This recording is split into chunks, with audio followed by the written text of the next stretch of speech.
High শিক্ষার্থী বন্ধুরা, progressive tutorial ক্লাসে তোমাদের সকলকে স্বাগত।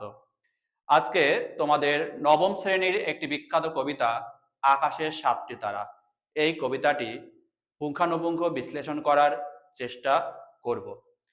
তাহলে আমরা আজকে আলোচনা করব আকাশের সাতটি তারা কবিতাটি। প্রথমে আমরা একটু কবি পরিচিতি সম্পর্কে একটু জেনে নেব। চিত্ররূপময় কবি জীবনানন্দ দাশ, জন্ম হচ্ছে 1999 আর মৃত্যু হচ্ছে 1954 সালে। আমরা সবাই জানি যে তিনি ট্রামে চাপা পড়ে বা ধাক্কা খেয়ে মারা যান। তার কবিতার কতগুলো বৈশিষ্ট্য রয়েছে যে তিনি ছিলেন চিত্ররূপময় কবি। তার কবিতায় তিনি চিত্রকল্পকে অসামান্য দক্ষতায় ফুটিয়ে তুলতে পারতেন, এটা তার সহজাত কবিত্ব বৈশিষ্ট্য ছিল। এছাড়া তাকে বলা হয় নির্জনতার কবি। তিনি একাকিত্ব, দুঃখ, কষ্ট, যন্ত্রণাদগ্ধ মানুষের হৃদয়ের কথা তিনি তার কবিতার মাধ্যমে ফুটিয়ে তোলার চেষ্টা করতেন। এছাড়া আধুনিকতাবোধ, তিনি প্রথাগত ছন্দ রীতি ভেঙে কবিতার মধ্যে নতুনত্ব আনার চেষ্টা কিন্তু করেছিলেন। তার কবিতা সকলের থেকেই একটু ব্যতিক্রম হয়, তার জন্য সকলে তার কবিতা হয়তো বুঝে উঠতে পারে না। অনেকে তাকে নিয়ে ব্যঙ্গ করলেও বর্তমানে আধুনিক কবিরা তাকে সবার আগেই মান্যতা দেয়। তার উল্লেখযোগ্য কাব্যগ্রন্থ কি কি রয়েছে দেখো।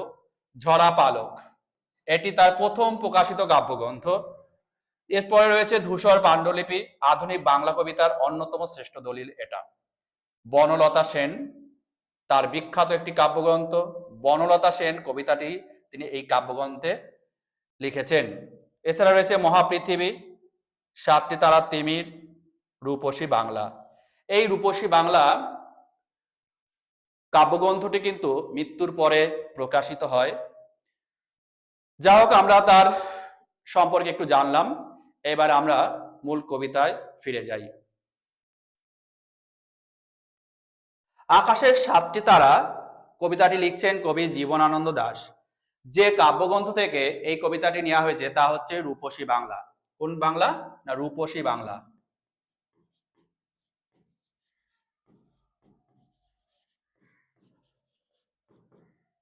রূপসী বাংলা কাব্যগ্রন্থ থেকে কিন্তু এই কবিতাটি নেওয়া হয়েছে।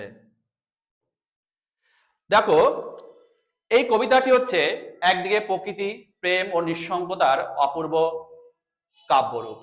এই কবিতায় কবি গ্রাম বাংলার চেনা রূপটিকেই ফুটিয়ে তুলেছেন অসামান্য কাব্যিক ব্যঞ্জনার মধ্য দিয়ে। কবিতাটি নিঃসঙ্গতাকালীন একটা কবিতা, যেখানে কবি বলছেন, আকাশে সাতটি তারা যখন উঠেছে ফুটে আমি এই ঘাসে বসে থাকি। কবি নিঃসঙ্গতার কবি। তিনি যখন একা থাকতেন তিনি কল্পনা করতেন যেন আকাশে কি ফুটে রয়েছে, না সাতটি তারা ফুটে রয়েছে। এই প্রকৃতির যে সৌন্দর্য একমাত্র তিনি উপলব্ধি করতে পারতেন, কারণ প্রকৃতিকে ভালোবাসার ক্ষমতা কিন্তু সব মানুষের থাকে না। কবি প্রাণ মন দিয়ে কিন্তু এই প্রকৃতিকে ভালোবাসতেন, তাই আকাশের সাতটি তারাকে তিনি যেন হৃদয় দিয়ে অনুভব করতে পারতেন। তারপর কি বলছে দেখো, কামরাঙা লাল মেঘ যেন মৃত মনিয়ার মতো গঙ্গা সাগরের ঢেউয়ে ডুবে গেছে। দেখো, এই অংশে কবি একটা অসামান্য চিত্রকল্পের ব্যবহার করেছেন। কবি দুটো, একটা ফল, একটা প্রাণীর কথা উল্লেখ করেছেন, কামরাঙা ফল আর হচ্ছে মনিয়া পাখি। সেটা কেমন? এই দেখতে পাচ্ছ, এটা হচ্ছে পঞ্চশিরাযুক্ত একটা ফল, যেটাকে বলা হয় কামরাঙা। আর একটা পাখি, সুন্দর একটা পাখি দেখতে পাচ্ছি হলুদ বর্ণের, সেটাকে বলা হচ্ছে মনিয়া পাখি।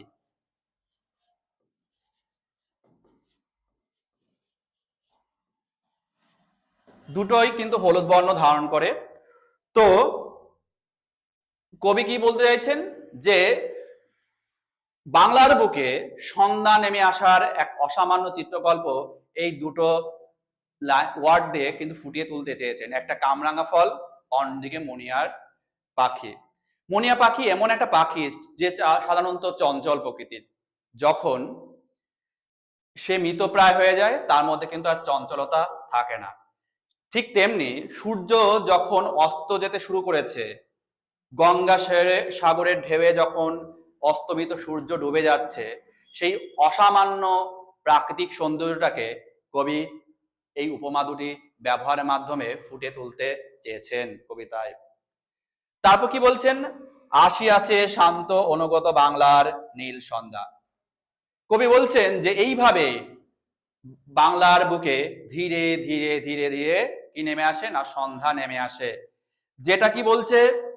নীল সন্ধ্যা, অর্থাৎ গ্রাম বাংলার এই প্রাকৃতিক সন্ধ্যা সমস্ত জায়গা থেকে ব্যতিক্রম, কারণ এখানে আকাশ সুনীল, সুনির্মল, স্বচ্ছ, পরিষ্কার।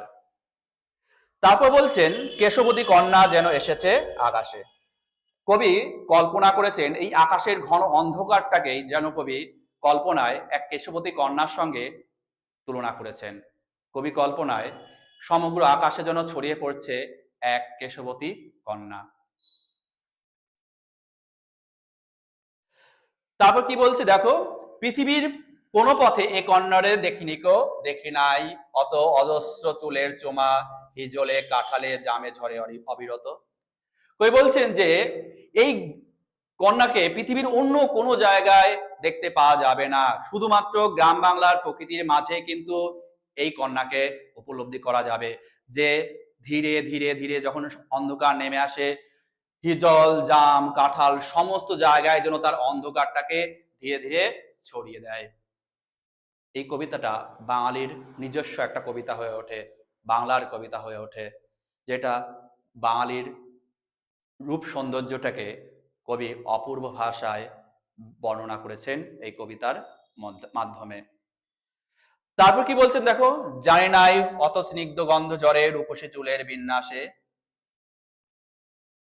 কবি কল্পনায় এই যে অপরূপ সৌন্দর্য, মেঘের সৌন্দর্য, সে যে মেঘটাকে, অন্ধকারটাকে কবি কালো কেশের সঙ্গে তুলনা করেছেন, এলো কেশির সঙ্গে তুলনা করেছেন। সেই সৌন্দর্য কেউ যেন কবি মন প্রাণ দিয়ে অনুভব করেছেন। পৃথিবীর কোনো পথে নরম ধানের গন্ধ, কলমির ঘ্রাণ। কলমি শাক গ্রাম বাংলার এক প্রচলিত পরিচিত শাক, যেটা গ্রাম বাংলায় দেখতে পাওয়া যায়। কবির কাছে এই গ্রাম বাংলার প্রকৃতি যেন কবিতায় ফুটিয়ে তুলতে চেয়েছেন। গ্রাম বাংলার এক মায়াজাল, যেটা আমাদের প্রকৃতিকে আঁকড়ে ধরে রাখে, সেই প্রাকৃতিক চিত্রই যেন কবিতায় কবি ফুটিয়ে তুলতে চেয়েছেন। এছাড়া কি বলছেন? হাঁসের পালক, স্বর, পুকুরের জল, চাঁদা, সরপুরীদের মৃদু ঘ্রাণ। হাঁসের পালক, তারপর দেখতে পাচ্ছি পুকুরের জল, জলে কি রয়েছে? চাঁদা মাছ আর সরপুঁটি মাছ, তারও যে মৃদু ঘ্রাণ, এটা কিন্তু বাংলার একান্ত নিজস্ব পরিচিত এক জগৎ, যেটা অন্য কোনো জায়গায় খুব একটা এই মাছ, এই প্রকৃতি দেখতে পাওয়া যায় না। তারপর কি বলছেন কবি? কিশোরীর চাল ধোয়া, ভিজে হাত শীত খান, কিশোরের পায়ে দলা মুথা ঘাস। তাহলে কবি বলতে চাইছেন যে এই কিশোরী যখন চাল ধোয়, তারপরে তার হাতের যে একটা গন্ধ বা সুবাস লেগে থাকে, এই গন্ধটা একমাত্র বাংলার প্রকৃতির সঙ্গেই যেন খাপ খায়, যেটা অন্য কোনো জায়গার সঙ্গে কিন্তু খাপ খায় না। কবি অসামান্য চিত্রকল্প, রূপক এর মাধ্যমে কবিতায় কবি অসামান্য ভাবনাটাকে যেন নতুনভাবে নতুনত্ব তৈরি করার চেষ্টা করেছেন কবিতার মাধ্যমে। লাল লাল বট ফলের ব্যথিত গন্ধে ক্লান্ত নীরবতা, এরই মাঝে বাংলার প্রাণ। বট গাছ আমাদের সবার প্রিয়, কারণ বট গাছ আমাদের শীতলতা দান করে। কিন্তু এই বট গাছের ফল যখন নিচে পড়ে থাকে, লাল ফলগুলো, অনেকেই সেই ফলগুলো মারিয়ে দেয়। আসলে এর মাধ্যমে কবি একটা জিনিস বোঝাতে চাইছেন যে প্রকৃতিকে আমরা ভালোবাসি ঠিকই, কিন্তু প্রকৃতিকে অনেক যন্ত্রণা, কষ্ট আমরা কিন্তু দেই। তবু প্রকৃতি মুখ বুজে সব সহ্য করে এবং সমস্ত কিছু সহ্য করেও আমাদের ক্লান্তি দূর করে। এই যে প্রাকৃতিক দৃশ্যগুলো আমরা বর্ণনা করলাম, কবি বর্ণনা করলেন, এটা পৃথিবীর অন্য কোথাও দেখতে পাওয়া যায় না। এটাই বাংলার প্রাণ। বাংলার প্রাণভোমরা এই প্রাকৃতিক সৌন্দর্যের মধ্যেই কিন্তু নিহিত রয়েছে। এইগুলোকে যদি বাংলা থেকে বিচ্ছিন্ন করে দেওয়া হয়, তাহলে কিন্তু বাংলার সৌন্দর্য আর কিন্তু অবশিষ্ট থাকে না। বাংলাকে আরো বেশি সৌন্দর্যায়িত করতে, প্রকৃতিকে যদি আরো রঙিন ভাবে সাজাতে চাই, তবে এই কবিতাটি একটা উল্লেখযোগ্য দৃষ্টান্ত হয়ে দাঁড়ায়। আশা করি কবিতাটি তোমাদের সকলে ভালো লেগেছে। অবশ্যই কমেন্ট, সাবস্ক্রাইব অবশ্যই অবশ্যই করবে। ধন্যবাদ, পাশে থেকো।